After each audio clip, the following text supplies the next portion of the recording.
Ала көл тартылуу борбору жыл сайын Туздуу көл өзүнө көп сандаган туристтерди тартып жатат. Жалпылап айтканда, ушул жылы жай мезгилинин башынан тарта көлдүн жээгине 1 миллиондон ашуун адам келип кеткен. Саякатчылардын Ала көлдүн таза суулары эле эмес, анын дарлык касиети да кызыктырып келет. Здесь содержится хлор, бром и радон.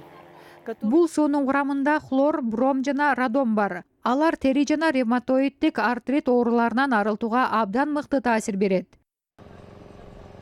Бүгүнкү күндө аталган аймакта инфраструктураны өнүктүрүү иштери жүрүп жатат. Эскерте кетсек, өлкө башчысы бир канча жолу Ала көл Казакстандагы эң көп барган аймак болушу керектигин белгилеген. Азыркы тапта бул жерде 200дөн ашуун конок үйү, санаторийлер жана эс алуу базалары бар. Артыкчылык катары транспорттук жеткиликтүүлүк каралат. 2020 жылга чейин автоунаа магистралын бүтүрүү көзөлүүдө. Сейчас уже определены подрядчики. Бүгүнкү күндө бөдүрөтчүлөр белгилүү. Унаа жол 2 тилкеге бөлүнөт. Аталган жолду башынан аягына чейин бөдүрөтчү мекеме өзү ишке ашырат. Бул долбоор мамлекеттик экспертизага кирет. 3-чү баскычында алар курулушту баштайт. Курулуш иштери 2 жылга созулат. Уже начинают строить. Строительство будет продолжаться 2 года.